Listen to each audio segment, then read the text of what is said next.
Welcome back. You're listening to Get Real with Bob and Stacy. You're joining us for our Leaders and Legends segment. Joining us by phone today, we have Adam Torres, CEO of Century City Wealth Management and author of the book Money Matters. Welcome to the show, Adam. Hi, thank you. I really appreciate you both having me.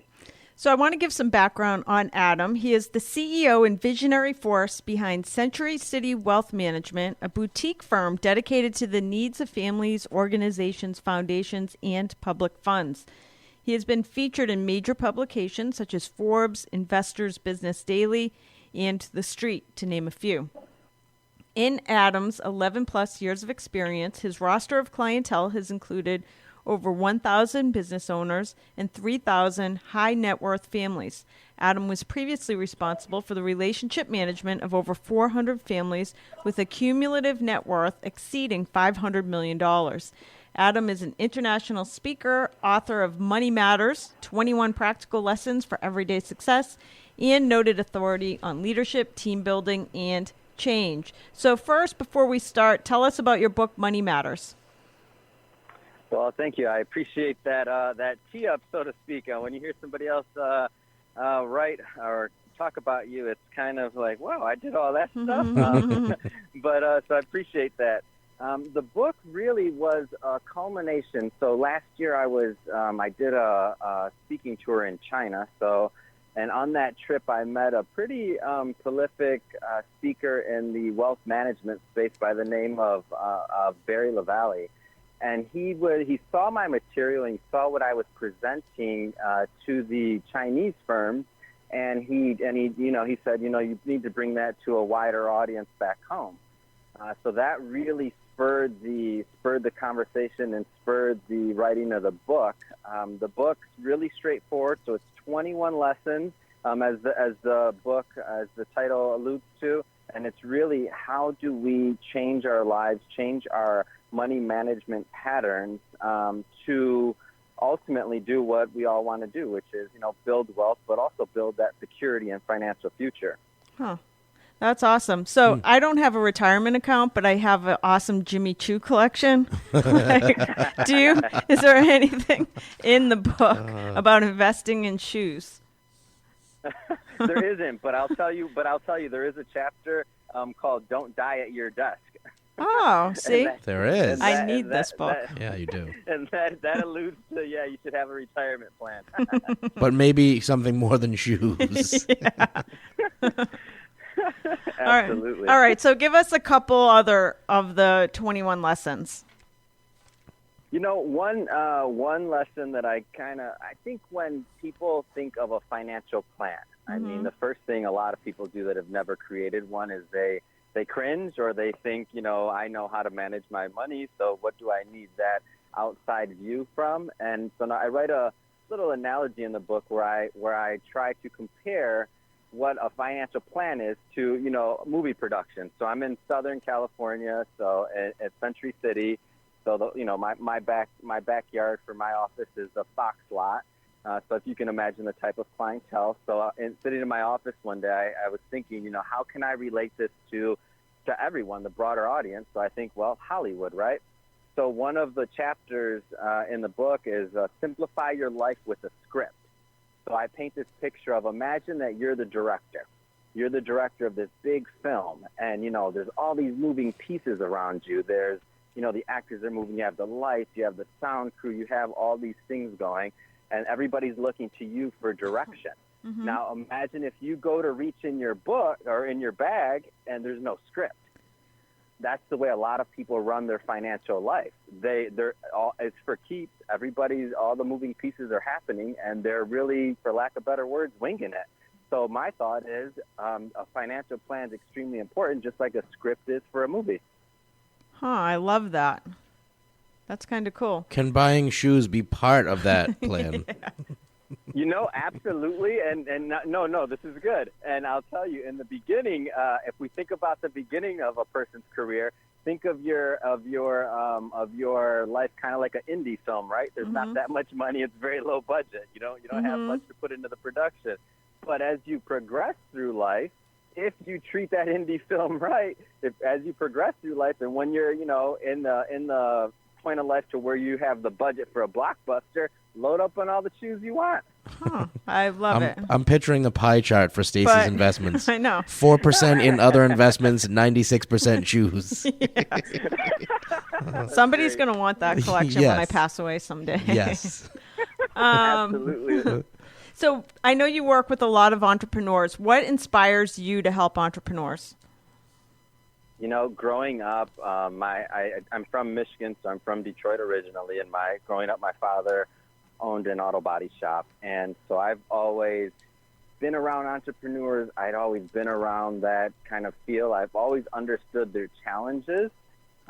So in my life and my progression, it's just something that's been in my heart. Like I understand the entrepreneurial struggle. I am an entrepreneur myself, right? Mm-hmm. So I understand the struggle.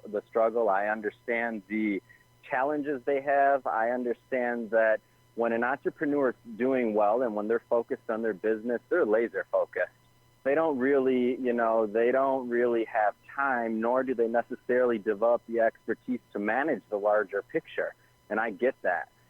So that's where, someone like me comes in. So that's where they're the best clients. They're just the best clients for me. And they're extremely loyal. Once they know that, where my heart's at, they never leave me. So I just love the clientele. But I also think entrepreneurs sometimes are the worst as far as managing wealth. Because I know as an entrepreneur, I've been an entrepreneur for 20 plus years. And anytime I have extra money, I'm like, okay, what business am I buying next? Mm-hmm. I like to say I have a tough love approach. Mm-hmm. So I'm not, being an entrepreneur, it's always got to be our way, right? Right.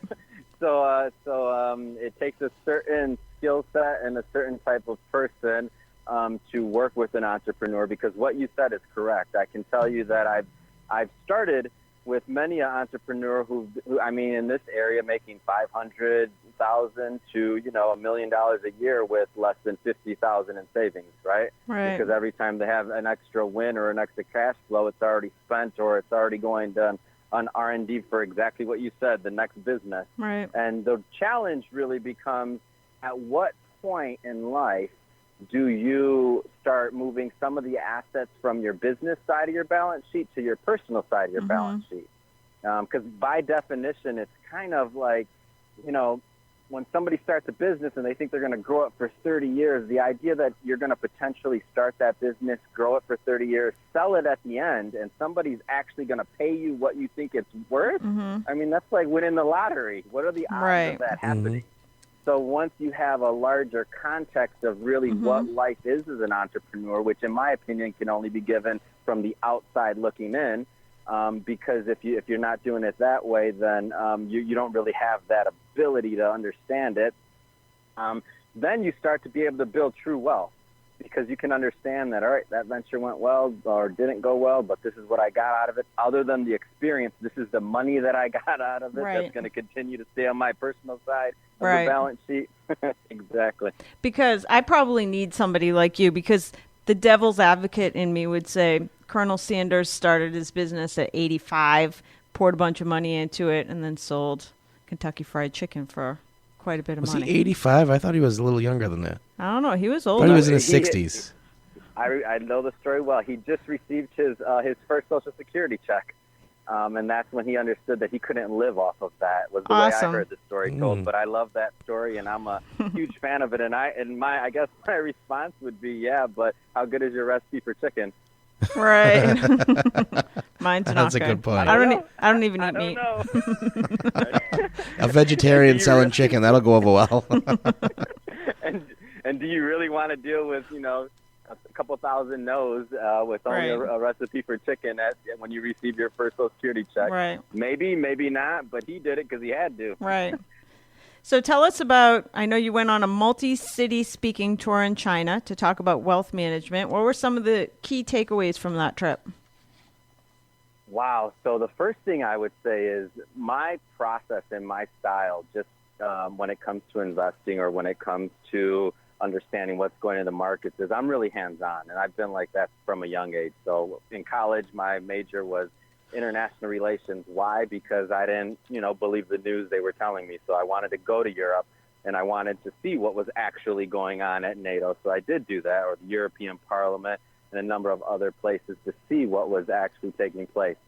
So getting back to your question, so thinking about China, I had the opportunity, so Moody's Analytics, they've been kind of courting me to go there for a while to speak to some of their clients, which are very large firms, so top 10 firms in China, to give you an idea, and to speak to their executives. And their whole thought process is, how do they help those markets evolve faster? So to change from a more speculative culture to a more wealth management driven culture, because what people here don't really realize, and I guess this was one of my big takeaways, and I didn't really catch it until I was there and I probably talked to, I don't know, 3,000 or at least 2,000 financial professionals there. So that's everything from brokers to top executives. These are the people that were in the crowd.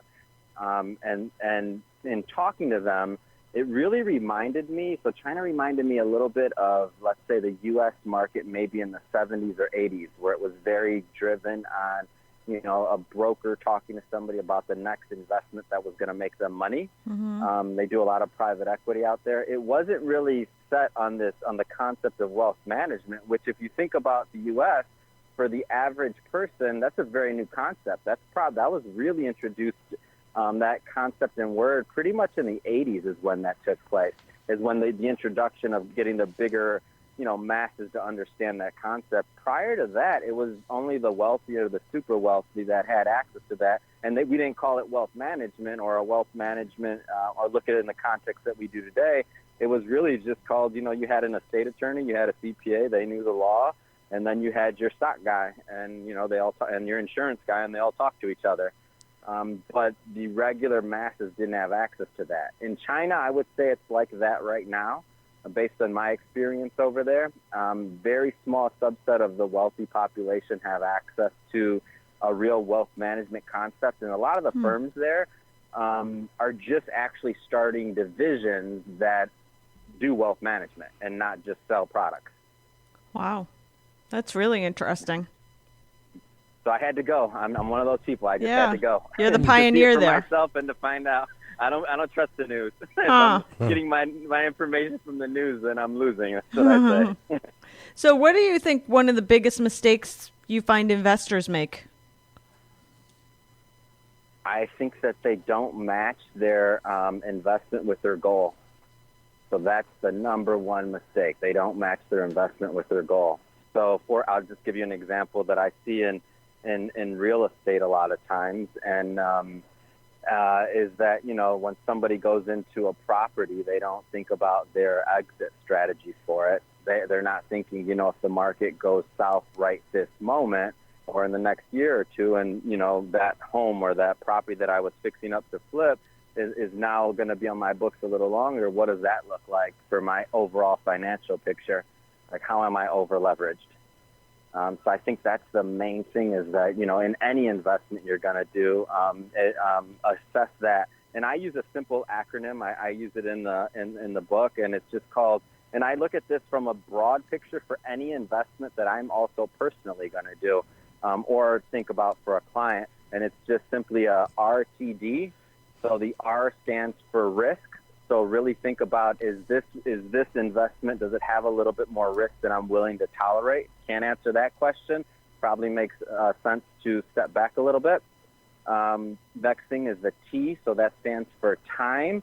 And that's really asking yourself, how long do you want to be in this investment? And really think about that in terms of if you're going to commit the capital to it. And that could be for anything. So again, whether it's a business, a portfolio, a piece of real estate, across the board. This is a really high-level way of looking at it. And then the D stands for diversification. So how is this one investment that you're considering making, how is that going to affect the rest of your portfolio?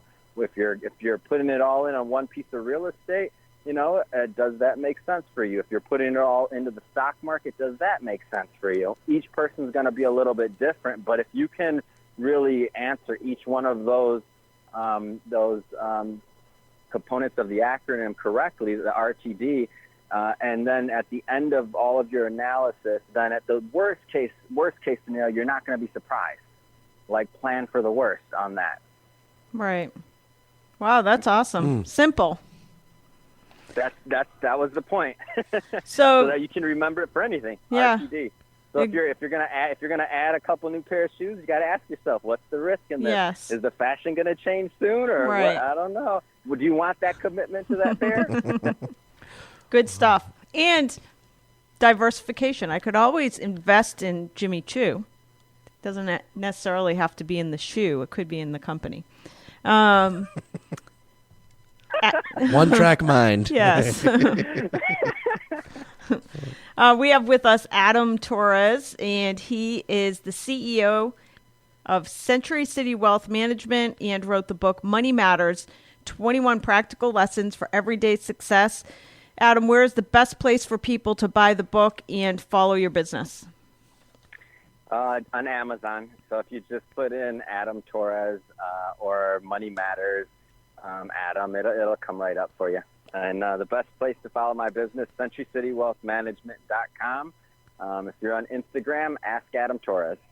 Awesome. All right, I'm going to follow you now. Thank you so much for joining us today. Thanks, Adam. All right, thank you. I appreciate you both having me. Anytime. That's all for this edition of Get Real. Make sure you tune in again next weekend for more.